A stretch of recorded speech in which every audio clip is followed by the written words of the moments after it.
사도 바울은 오늘 본문 고린도후서 13장 5절에서 우리에게 불편하지만 매우 중요하고 심각한 책임을 요구합니다. 무엇입니까? 너희가 믿음이 있는가 너희 자신을 시험하고 너희 자신을 확증하라. 예수 그리스도께서 너희 안에 계신 줄을 너희가 스스로 알지 못하느냐? 그렇지 않으면 너희가 버리운 자니라. 바울의 이 말씀은 우리가 믿는 이 믿음도 시험이 필요하고 또 증명이 필요함을 우리에게 말하고 있습니다. 여러분, 사도 바울이 왜 이런 말을 합니까? 그저 우리가 그냥 믿음 생활 잘 해나가면 되는 거 아니겠습니까? 바울이 이렇게 말하는 것은 우리의 믿음 생활 가운데 우리의 믿음이 그 본질과 방향을 놓치고 있으면서도 우리가 잘 믿고 있다라고 오해하거나 착각하면서 우리가 믿음 생활을 할 수 있다라는 것을 경고하고 있는 말씀이 아니겠습니까? 그러므로 우리는 우리의 믿음과 삶에 대해서 시험해보고 확증해야 할 부분이 무엇인지를 점검할 필요가 있습니다. 그러나 여러분, 우리가 또 오해하지 말아야 합니다. 사도 바울이 우리에게 이것을 명령하는 것은 우리의 믿음을 의심케 해서 우리로 하여금 낙심과 절망에 빠지게 하기 위함이 아닙니다. 우리의 믿음을 시험하고 우리의 믿음을 증명하면서 결국 우리의 믿음이 어떤 부분이 잘못된 부분이 있나, 혹은 어떤 부분이 부족한 부분이 있나, 그런 것들이 발견된다면 우리가 하나님의 은혜를 구하면서 그것을 우리가 고치고 또 부족한 부분을 채워서 하나님의 사람으로 우리가 자라도록 하기 위함임을 우리는 기억해야 합니다. 성도 여러분, 우리가 이 기독교 신앙을 믿는 사람이라면 당연히 답해야 할 그 아주 불편한 질문 중에 하나가 있습니다. 여러분, 이러한 질문을 한번 스스로에게 질문에 대해서 답변을 해보십시오. 내가 오늘 지금 당장 심장이 멎고 죽는다고 한다면 나는 내가 가진 믿음을 통해서 하나님 품에 안길 것이라는 절대적이고 또 흔들리지 않는 확증을 나는 가지고 있는가? 여러분이 오늘 여러분의 숨이 멎어서 내가 죽는다면 나는 내가 가진 믿음을 통해서 나는 하나님 품에 나는 안긴다라는 절대적인 확신을 가지고 있습니까? 생각해 보십시오. 우리 중 많은 분들은 교회에서 자랐고 또 열심히 출석하는 사람들입니다. 그런 분들은 거의 자동적으로 예라고 대답할 것입니다. 그렇죠. 우리는 세례를 받았고 또 주일 예배와 헌금과 각종 교회의 봉사활동에 참여해 왔습니다. 또한 세상에서도 우리가 나름대로 좋은 사람으로 살려고 애써 왔습니다. 그러나 우리가 해온 이런 종교 생활이 사실은 단지 종교 게임에 불과하다는 그런 끔찍한 가능성에 대해서 여러분들은 생각해 본 적이 있습니까? 위대한 기독교 사상가인 C.S. 루이스는 그의 저서 순전한 기독교에서 면도날처럼 날카로운 그의 논리로 우리에게 도전하였습니다. 우리가 기독교의 모든 규칙을 배우고 또 외적인 모든 어떤 기독교의 그 행동 양식들을 모방하면서도 결코 우리가 진정으로 게임에 들어가지 못했을 가능성을 우리에게 경고했습니다. 마치 물에 한 번도 들어가 보지 않고 맨 땅에서 수영 전문가가 되는 것이 가능할 수 있다. 과연 가능한가? 그런 질문입니다. 성도 여러분, 우리는 그러한 예를 성경에서 찾아볼 수 있습니다. 요한복음 3장에 등장하는 인물 누구죠? 니고데모. 여러분, 니고데모라는 인물을 살펴보십시오. 그는 누구입니까?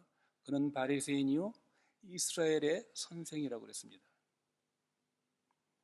당시의 종교적인 상으로 본다면 니고데모는 그 종교적인 피라미드의 맨 꼭대기에 있는 그런 사람이었죠. 어떻게 보면 이 니고데모는 종교적인 사람의 완벽한 이해라고 말할 수 있습니다. 만일 누군가가 천국행 티켓을 보장받았다면 아마 가장 먼저 받았을 사람이 이 니고데모일 것입니다. 그럼 그가 밤에 예수님을 찾아왔습니다. 찾아온 니고데모에게 예수님께서 뭐라고 말씀하십니까? 예수님은 니고데모의 그런 종교적인 열정, 헌신, 이것을 칭찬하지 않으셨습니다.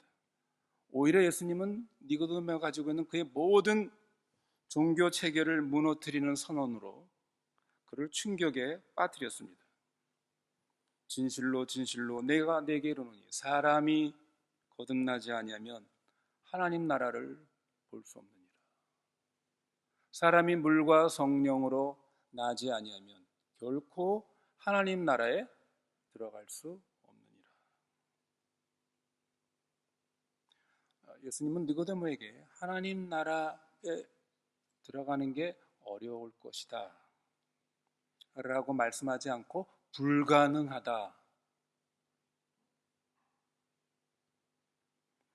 니고데모의 모든 선행, 모든 성경적인 지식, 모든 사역과 명성은 하나님의 눈에서 볼 때, 하나님의 그 기준에서 볼 때 하나님 나라에 들어갈 자격을 주는데 전혀 쓸모없는 빈 껍데기에 불과했습니다. 결국 이것은 자신의 어떤 종교적인 열심이나 어떤 도덕적인 선함에 의지하는 그러한 선한 종교인과 오직 그리스도의 완전한 그 사역을 의지하는 참된 그리스도인과의 대조를 통해서 우리 예수님께서 그 위험성을 경고하신 것입니다. 예수님의 선언은 너무나 급진적이어서 우리는 잠시 호흡을 멈춰야 할 정도입니다. 예수님은 제안을 한 것이 아니라 선언을 하셨습니다. 여기에는 전혀 협상의 여지가 없었습니다. 예수님의 논리는 단호했습니다. 내가 곧 길이요 진리요 생명이니 나로 말미암 정권은 아버지께로 올 자가 없느니라. 너는 거듭나야만 하리라.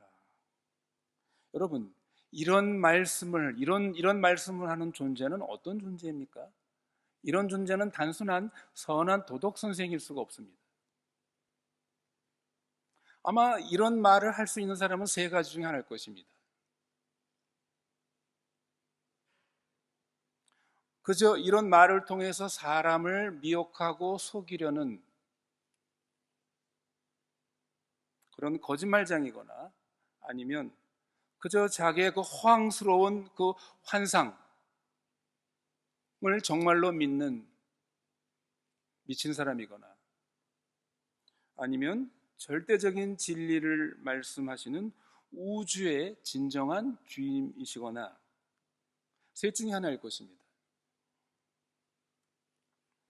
그리고 만약 그분이 주님이시라면 이 거듭남의 필요성은 선택적인 교리가 아니라 그것은 근본적인 영생의 근본적인 전제 조건입니다.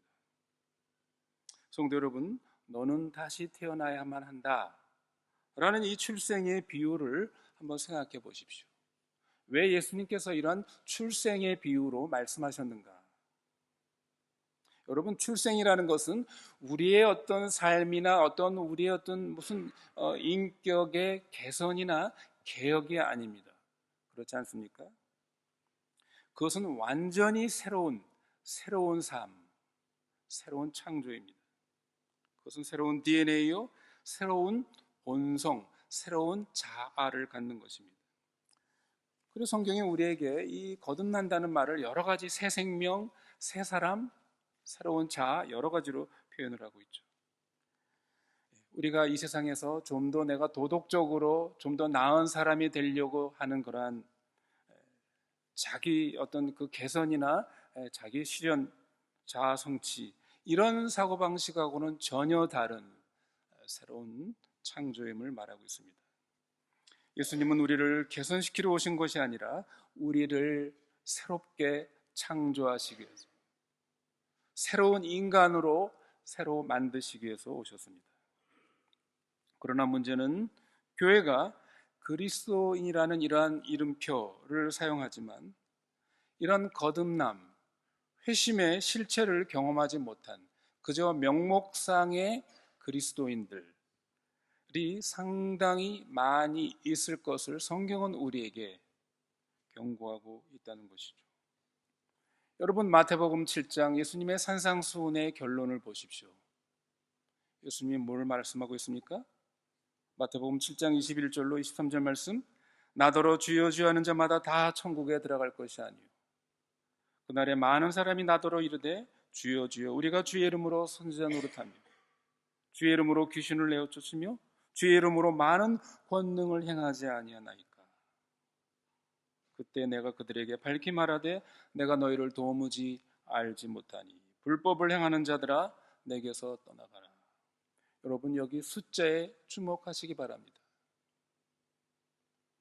그런 사람이 적은 숫자, 극소수가 아니라, 적은 숫자가 아니라 뭐라고 그랬습니까?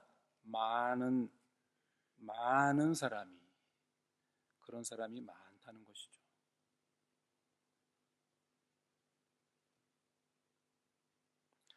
이 사람들이 어떤 사람들입니까? 이 사람들은 주여 주여, 주님을 알고 주의 이름을 부르는 사람들이었습니다. 그들은 어떤 이 기독교적인 사역에 아주 활발했던 사람이죠. 어느 정도로요? 선지자 노릇도 하고 귀신을 내어 쫓고 많은 권능을, 능력을 행하는 이런 사람들이었습니다. 그러나 이들에게 가장 그 믿음의 본질적인 것, 진정한 변화에서 나오는 주님과의 개인적인 관계가 결여되어 있습니다. 그래서 주님은 그들에게 내가 너희를 도무지 알지 못한다. 여러분, 이것은 참으로 우리에게 무서운 사실이 아닐 수가 없습니다. 그들의 어떤 외적인 이 사실들은 매우 신앙적이고 믿음의 사람처럼 보였지만, 그러나 그것이 주변의 사람들을 속일 수 있고 심지어 자기 자신까지 속일 수 있다는 이러한 무서움인 것입니다. 그러므로 오늘 우리가 할 일은 이 오늘 본문의 말씀처럼 우리는 급진적인 자기 믿음에 대한 시험, 자기 점검 애로의 초대입니다. 이것은 앞에서 말씀드린 것처럼 이것은 우리의 자기 믿음에 대한 시험은 자기의 믿음을 의심케 해서 우리를 결국 불신으로 가게 하는 그것이 아니라 우리가 정직한 자기 진단을 통해서 어떻게 해요?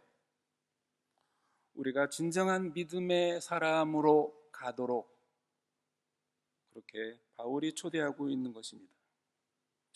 그러므로 이제 저희는 성경이 말하는 이 거듭남이 우리의 삶에서 정말 현실인지, 그 믿음으로 말미암아 그리스도가 우리 안에서, 그리스도의 생명이 우리 안에 있다는 그 증거들이 우리들에게 있는지, 그것이 과연 현실인지,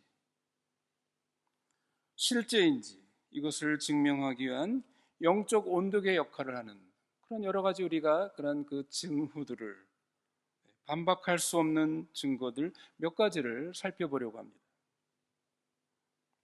그러므로 우리는 우리의 마음을 열고 우리의 온갖 자신을 합리화하는 이런 모든 것들을 우리는 잠재우고 하나님의 말씀이라는 거울 앞에 우리 자신을 비춰보아야 합니다.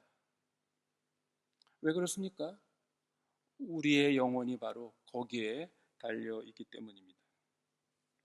내가 예수를 믿고 거듭났다는 첫 번째이자 가장 근본적인 징후는 존재의 근본적인 변화입니다. 앞에서 말씀드린 것처럼 이것은 우리가 새로 태어나는 겁니다. 내가 예수를 믿고 나 인간이 조금 개선되고 개혁되는 정도가 아니라 내가 새로 새 생명을 가지고 태어나는 그런 존재의 근본적인 변화입니다. 여러분, 이것은 결코 작은 변화가 아닙니다. 책장에 다른 페이지를 넘기는 것이 아니라 다른 책이 되는 것입니다. 말씀드린 것처럼 성품은, 거듭남은 우리의 성품의 개혁이 아닙니다. 새로운 본성의 이식이죠. 임플란트입니다. 이것은 마치 돌 조각상을 수리하는 것과 그것을 살아있는 사람으로 바꾸는 이런 차이입니다. 여러분 생각해 보십시오. 우리가 돌 조각상을 우리가 잘 깨끗하게 닦을 수 있죠. 돌 조각상에는 균열을 메꿀 수도 있고, 또 그 돌 조각상이 아주 리얼하게 보이게 여러 가지 우리가 거기에 무슨 페인트 칠을 할 수도 있습니다. 그러나 결국 그것은 돌일 뿐인 것이죠. 그러나 이 거듭남이라는 것은 하나님께서 돌에게 생명을 불어넣으시고 뛰는 심장, 숨쉬는 폐, 완전히 새로운 DNA를 주시는 것입니다. 이것이 바로 고린도후서 5장 17절 말씀에 바울이 말한 그 말인 것이죠. 그런즉 누구든지 그리스도 안에 있으면 새로운 피조물이라. 이전 것은 지나갔으니 보라 새 것이 되었도다. 이전 것이 개선되었다, 개혁되었다가 아닙니다. 뭐라고요? 새로운 피조물이다. 새로운 창조물이다. 낡은 것의 갱신이 아니라 새로운 창조입니다. 새로 태어나는 것입니다. 성도 여러분, 그러면 이러한 새로 태어남, 존재의 근본적인 변화는 현실적으로 어떻게 드러나는 것입니까? 우리가 현실적으로 이것을 어떻게 할 수 있습니까? 갓 태어난 아기는 원초적이고 압도적인 생명력의 현상을 갖습니다. 그렇죠. 그것이 뭡니까? 새로 태어난 그 생명의 눈에 뚜렷하게 보여지는 증상, 징후가 뭡니까? 그것은 바로 배고픔입니다. 마찬가지로 한 사람이 진정으로 거듭났다는 이 징후는 초자연적인 배고픔입니다. 사도 베드로는 베드로전서 2장에서 우리에게 말합니다. 갓난 아이들같이 순전하고 신령한 젖을 사모하라. 이로 말미암아 너희로 구원에 이르도록 자라게 함이라. 베드로전서 2장 2절 말씀입니다. 여러분, 이 비유에 주목하시기 바랍니다. 여러분, 갓 태어난 아기는 개가 우유를 원하도록 설득할 필요가 없습니다. 그는 의무감이나 훈련 때문에 그는 젖을 먹지 않습니다. 그는 오직 그것을 갈망할 뿐입니다. 절대적으로 그것이 필요함을 알기 때문입니다. 그의 생존과 성장의 필수적인 본능적인 욕구입니다. 마찬가지로 거듭난 그리스도인은 하나님의 말씀에 대한 본능적이고 만족할 줄 모르는 배고픔을 발달시킵니다. 그리고 이 배고픔은 성장으로 이어집니다. 히브리서 5장은 우리에게 젖을 먹는 데서 단단한 음식으로 먹는 이러한 자연스러운 진행 상황을 우리에게 말하고 있습니다. 물론 갓 태어난 새로운 신자는 간단한 복음의 이야기로 시작할 수 있습니다. 그러나 그가 하나님의 말씀의 젖을 먹으면 먹을수록 더 깊은 진리를 소화하고 그런 능력을 갖게 됩니다. 또한 그 말씀이 나에게 요구하는 뜻이 무엇인지를 깨달아 그 말씀을 적용하는 이러한 성장의 단계로 진행하게 되는 것이죠. 그래서 거듭난 신자는 시간이 갈수록 처음에는 자신이 성경 책을 읽는 그런 사람이었지만 시간이 갈수록 성경이 자신을 읽도록 하게 허용하는 이런 단계로 진행이 됩니다. 그래서 말씀을 자신의 일상의 삶에 적용하기 시작하는 것입니다. 물론 거듭나지 않은 사람도 종교적인 의무감 때문에 성경을 읽으려고 할 수도 있습니다. 그러나 그에게 대부분의 성경은 지루하고 혼란스럽고 특별히 그 말씀과 무관한 전혀 말씀과 상관없는 그러한 삶을 사는 사람입니다. 두 번째로 한 사람이 거듭났다는 실질적인 변화는 거룩한 불편함입니다. 거룩한 불편함. 어떤 불편함입니까? 우리가 거듭나기 전에, 회심하기 전에 우리가 죄를 지을 때는 물론 그때에도 우리가 어떠한 후회감을 가질 수가 있습니다. 그러나 그 영혼 깊은 곳에 내적 고통과 갈등을 느끼지 않습니다. 왜 그렇습니까? 거듭나지 않은 그 자연인, 내 본성은 죄와 너무나도 자연스럽기 때문입니다. 그러나 거듭남을 통해 성령께서 그 사람 안에 거하시고 그 사람 안에 새로운 영적 경보 시스템을 성령께서 설치해 주시는 것이죠. 예수님은 요한복음 16장에서 이렇게 말합니다. 성령께서 세상을 죄에 대하여, 의에 대하여, 심판에 대하여 책망할 것이다 라고 성령의 그 사역에 대해서 우리에게 약속하셨습니다. 그러므로 신자 안에 거하시는 성령님의 이러한 책망은 지속적이고 또한 현실적으로 계속해서 신자들 속에 그것을 역사하고 계시는 것입니다. 거듭난 자는 더 이상 이전과 같은 자연스럽고 평안한 마음으로 죄를 지을 수가 없습니다. 왜 그렇습니까? 그 새로운 본성, 새로운 마음이 그러한 죄에 대해서 격렬하게 저항하고 거부하기 때문입니다. 그가 이전에 생각 없이 했던 일들이 이제는 그의 마음을, 그의 영혼을 깊이 괴롭히고 고통을 주는 것이죠. 그런데 성도 여러분, 우리는 여기서 성령의 책망과 단순한 후회의 차이를 이해하는 것이 중요합니다. 사도 바울은 고린도후서 7장에서 죽음을 낳는 세상의 근심과 구원을 위한 회개를 낳는 하나님의 뜻대로 하는 근심, 염려에 대해서 그것을 구별을 했죠. 여러분, 이 세상적인 후회라는 것은 그저 자신에게 초점을 맞추는 그러한 후회입니다. 내가 어떻게 그렇게 어리석은 일을 할 수 있을까? 내 명성이 망가졌어. 그래서 어떤 그것으로 말미암는 수치심 혹은 그것을 감추기 위한 여러 가지 합리화, 숨김, 그것은 종종 죄의 반복으로 이어집니다. 그러나 성령의 이 책망은 하나님과 죄 자체에 초점을 맞추게 됩니다. 진정으로 거듭난 사람의 그 죄에 대한 태도는 어떤 것입니까? 죄를 질 때마다 내가 나를 그렇게 사랑하시고 나에게 은혜를 베푸신 내가 하나님의 마음을 참으로 슬프게 했구나. 내가 그분의 거룩한 법을 어겼어.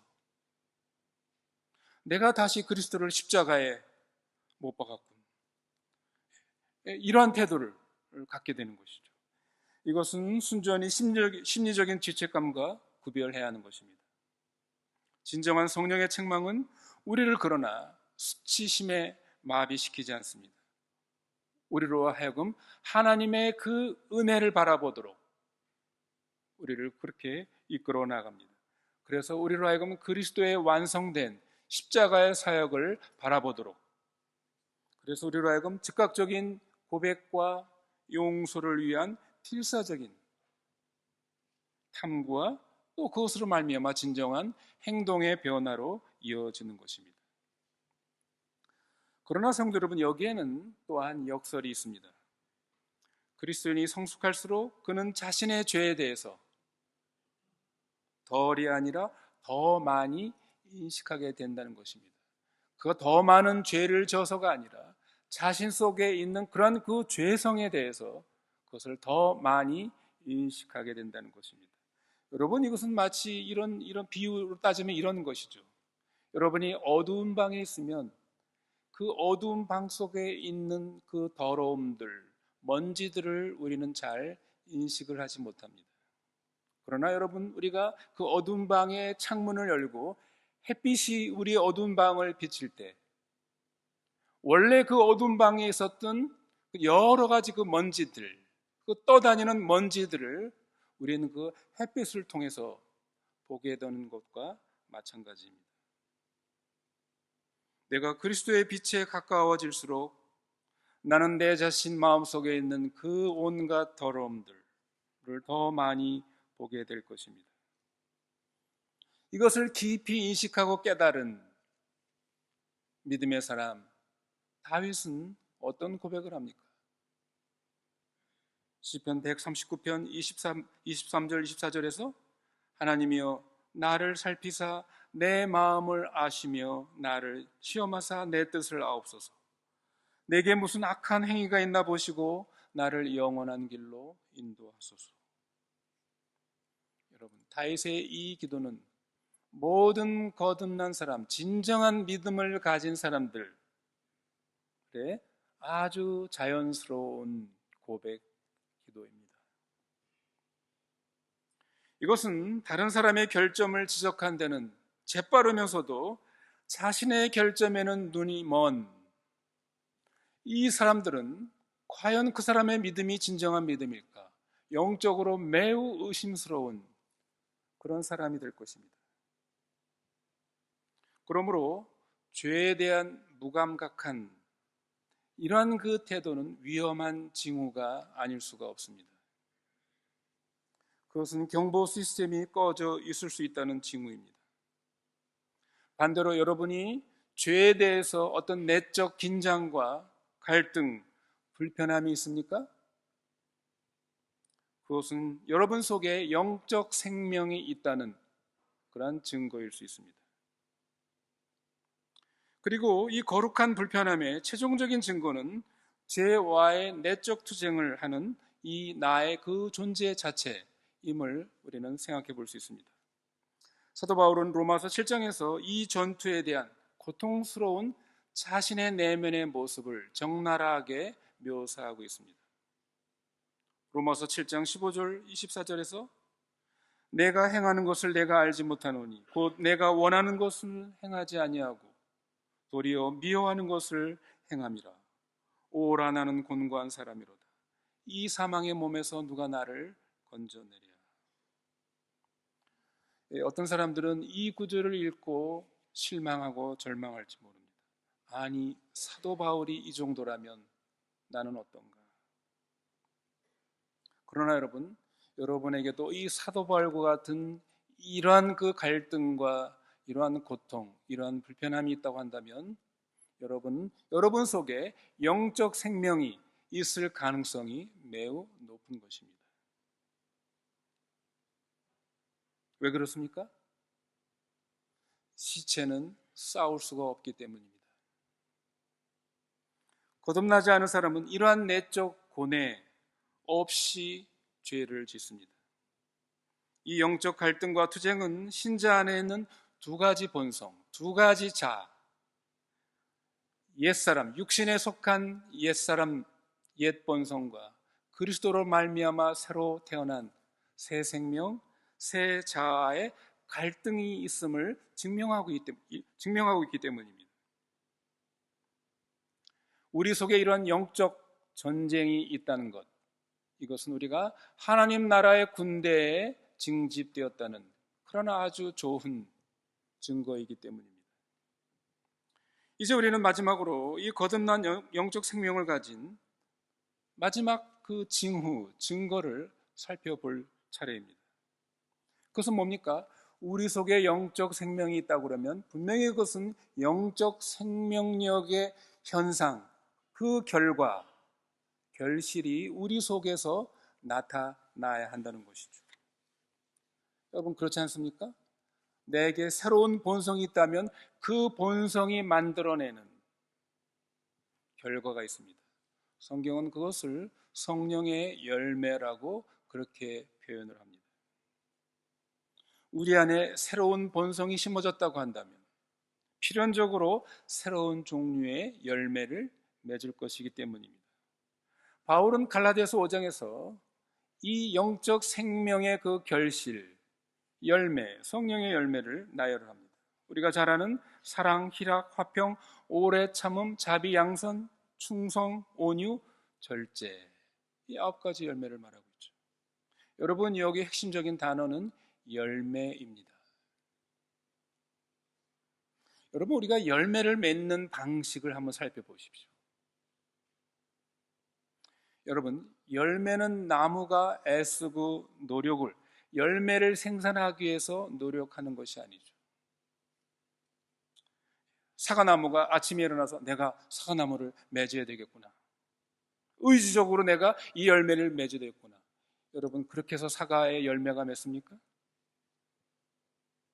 사과나무는 그냥 사과 열매를 맺는 것입니다. 왜냐하면 이 사과라는 열매는 사과나무의 정체성이기 때문이죠.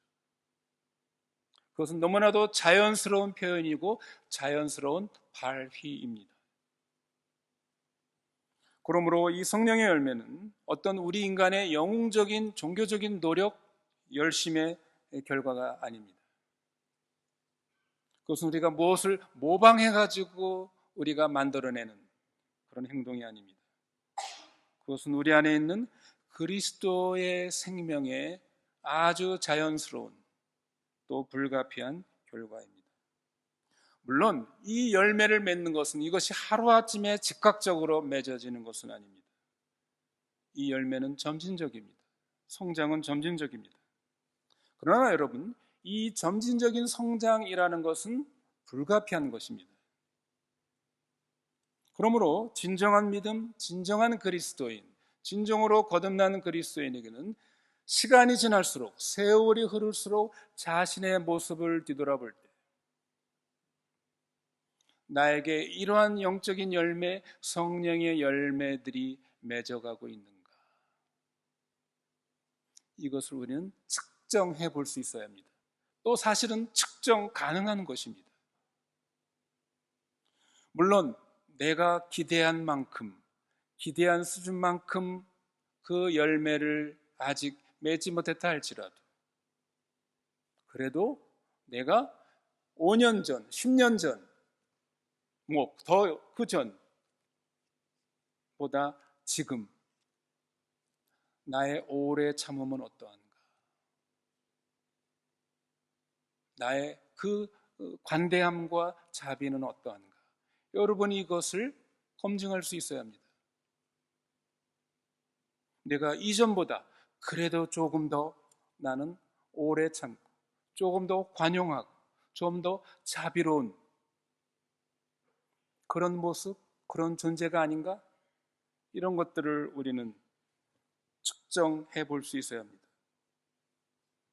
모든 이해를 뛰어넘는 평화, 내가 그것을 언제나 항상 갖지 못하지만 이전에는 내가 그런 상황 속에서 나 자신의 마음이 완전히 무너지고 파괴되었을 그런 나였지만, 지금은 상당히 그래도 그런 상황 속에서 내가 내 마음의 어떤 그 평안을 유지하는 것, 갖는 것, 이런 것들을 여러분이 경험해야 되는 것이죠.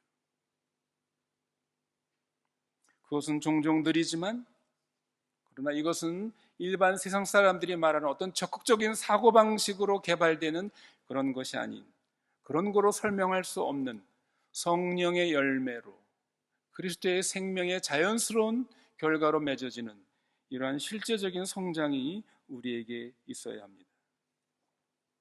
그리고 특별히 우리는 이 성령의 열매와 관련해서 우리가 특별히 살펴야 할 것은 바로 이 사랑의 열매입니다. 사실 갈라디아서 5장에서 말하는 성령의 9가지 열매들, 그 원어에는 단수로 나와 있습니다. 9가지 열매들이 아니라 열매입니다. 결국 어떻게 보면 이 성령의 열매는 사랑의 열매입니다. 사랑이라는 단수의 여기에서 모든 8가지가 그 사랑의 속성에서 파생돼 나오는 그런 속성들로 이렇게 볼 수 있습니다. 바로 성령의 열매의 가장 대표적인 열매는 결국 이 사랑의 열매인 것이죠. 이 사랑은 어떤 사랑입니까? 이것은 성령으로 말미암아 맺어지는 초자연적인 열매입니다. 좀 더 구체적으로 여러분, 이 초자연적인 사랑, 이 열매가 이해하기 어렵습니까? 이것은 도대체 어떤 사랑인가? 예수님은 마태복음 5장 산상수훈에서 이 사랑의 열매의 그 속성이 어떤 것인지를 우리에게 알려주셨죠. 그리고 이 사랑이 우리의 궁극적인 시험을 해봐야 할 그런 문제입니다. 마태복음 5장 43절, 44절 예수님은 이렇게 말씀하십니다. 또 내 이웃을 사랑하고 내 원수를 미워하라 하였다는 것을 너희가 들었으나 나는 너에게 이르노니 너희 원수를 사랑하며 너희를 박해하는 자를 위하여 기도하라. 여러분, 솔직히 말해서 주님의 이 말씀 여러분 우리에게 가능합니까? 불가능합니다. 인간적으로 불가능합니다. 우리를 해치는 사람들에 대한 우리의 자연스러운 자연인의 반응은 뭡니까? 쓴 마음, 원망, 원한, 복수.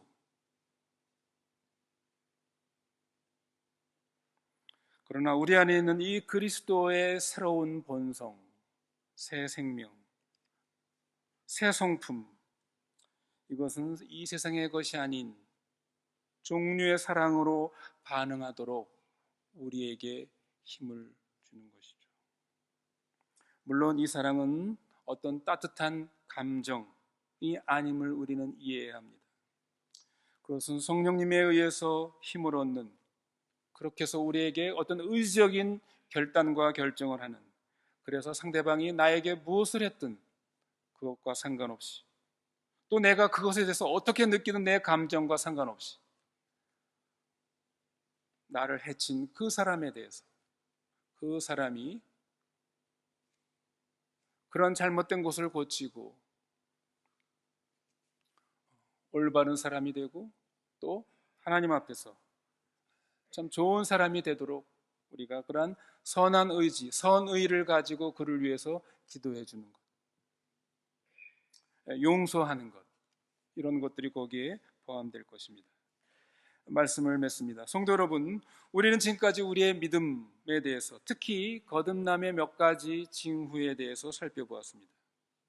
우리는 이제 정직하게 우리의 영적 거울 앞에서 우리 자신을 비춰볼 필요가 있습니다. 여러분은 조용한 시간을 내서 여러분의 마음속 침묵 속에서 나 자신과 하나님 사이에 우리는 이 문제에 대해서 대답을 해야 합니다. 오늘 말씀드린 이러한 거듭남의 징후들이, 현상들이 실제로 내 삶 속에서 일어났는가? 지금 일어나고 있는가? 보여지고 있는가? 질문해 보십시오.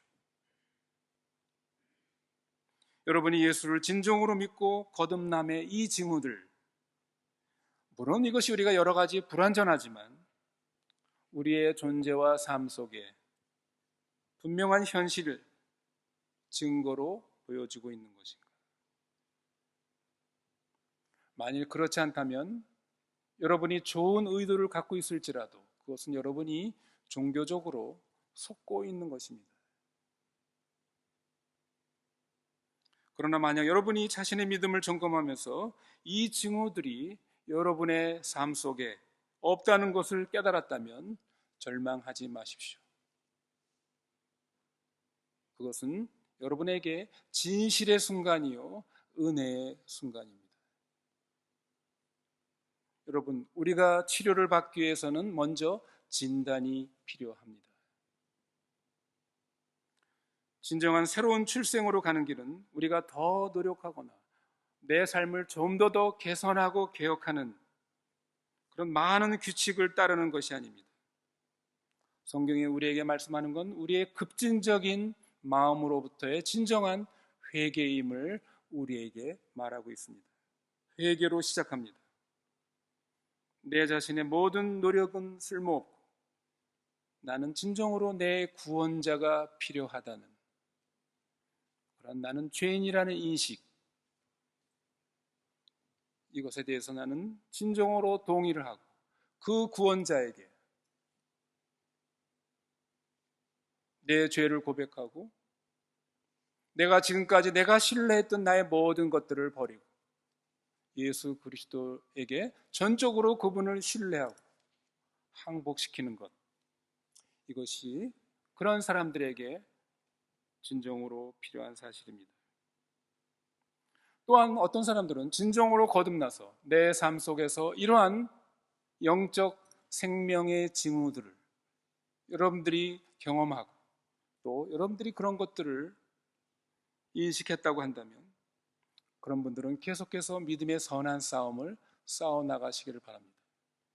그래서 계속해서 성령의 열매를 맺어가야 되는 것입니다.